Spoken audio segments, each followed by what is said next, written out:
ரெண்டா கிடக்கிற அதிமுக தற்போதைக்கு சேருமா சேராதா? அந்த கட்சியோட சின்னம் இரட்டை இலை திரும்ப கிடைக்குமா கிடைக்காதா? இது ஒரு $1 மில்லியன் கொஸ்டினா இருக்குன்னு தாங்க சொல்லணும். அது மட்டும் இல்லாம 2 அணிகளும் சீக்கிரமா சேர்ந்துரும். ஏன்னா சசிகலா மற்றும் டிடிவி தினகரனை ஒதுக்கி வச்சிட்டாங்கன்னு சொல்லி எல்லாரும் சொல்லிக்கிட்டு இருந்தாலும் அது இப்போதைக்கு நடக்கிறதுக்கு வாய்ப்புகள் கிடையாது அப்படின்ற மாதிரியான நிகழ்வுகள் தான் நடந்துகிட்டு இருக்கு. எதன் மூலமா இந்த மாதிரி ஒரு விஷயத்தை நாங்க சொல்றோம்னு பாத்தீங்கன்னா, அதிமுக அம்மா அணிக்கு பொதுச் செயலாளர் சசிகலா, துணை பொதுச் செயலாளர் டிடிவி தினகரன், தலைமை நிலைய செயலர் மற்றும் சட்டமன்ற கட்சி தலைவர் எடப்பாடி பழனிசாமி அப்படின்னு சொல்லி அஃபிடவிட்ல திருத்தம் செஞ்சு தேர்தல் கமிஷன்ல கொடுக்கறதுக்கு அதிமுக அம்மா அணி ஏற்பாடு செஞ்சுட்டு வராங்களாமா. அதுக்கான கையெழுத்து வேட்டையும் நடந்துகிட்டு இருக்கு.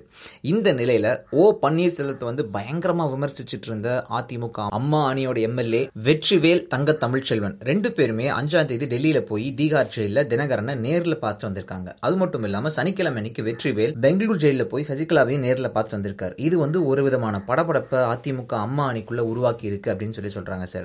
இது பத்தி அவர்கிட்ட கேட்கும்போது, என்னங்க கட்சியோட பொதுச் செயலாளர், துணை பொதுச் செயலாளர் 2 பேர்த்தையும் தொண்டன் அப்படின்ற முறையில மரியாதை நிமித்தமா பார்த்துட்டு வந்தேன். ஜெயலலிதாவுக்காக ஆர்கே நகர் தொகுதியில எம்எல்ஏ போஸ்ட்டை நான் ராஜினாமா பண்ணவன். இப்போ டிடிவி தினகரன் ஜெயிக்கணும்னு கடுமையாவும் உழைச்சவன்னா கட்சி தொண்டர் அப்படின்ற முறையில தான் பார்த்தேன், வேற எதுவும் கிடையாதுன்னு சொல்லியிருக்காரு.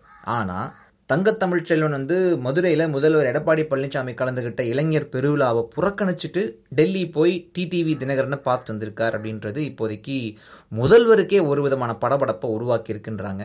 ஓபிஎஸ் தரப்புல இருந்து இது பத்தி என்ன சொல்லியிருக்காங்க அப்படின்னா, அந்த கட்சி சசிகலா டிடிவி தினகரன் தலைமையில தான் இன்னும் இருக்குன்றதுதான் இதெல்லாம் காமிச்சுக்கிட்டு இருக்கு. அவங்கள ஒதுக்கி வச்சிட்டோம்னு சொல்லியிருக்காங்கன்னா கட்சி தலைமை இவங்க கிட்ட விளக்கம் கேட்டிருக்கணும். அப்படிலாம் எதுவும் நடக்க கிடையாது. இந்த ஒரு உண்மையை மக்களுக்கு உணர்த்த தான் பன்னீர்செல்வம் அவர்கள் சுற்றுப்பயணம் மேற்கொண்டு வருகிறார் அப்படின்னு சொல்லி பேசியிருக்காங்க சார். உலகமெங்கும் பரவி இருக்கும் தமிழ் நெஞ்சங்களே, உங்கள் பகுதிகளில் நடக்கும் நிகழ்வுகள், போராட்டங்கள், பிரச்சனைகள், அதிகாரிகளின் அலட்சியத்தால் புறக்கணிக்கப்பட்டுள்ள திட்டங்கள், லஞ்ச புகார்கள் மற்றும் சமூக அவலங்களை இந்த உலகிற்கு வெளிச்சம் போட்டு காட்ட விரும்புகிறீர்களா? உங்கள் செல்போன் மூலமோ அல்லது தங்களிடம் இருக்கும் கேமரா மூலமாகவோ பிரச்சனைகளை வீடியோவாக பதிவு செய்து எங்களுக்கு அனுப்புங்கள். உங்கள் பகுதி பிரச்சனைகளை உலகுக்கு வெளிச்சப்படுத்தி அப்பிரச்சனைகள் நீங்க வழி செய்வதுடன் உங்களுக்குரிய சன்மானத்தையும் வழங்குகிறோம்.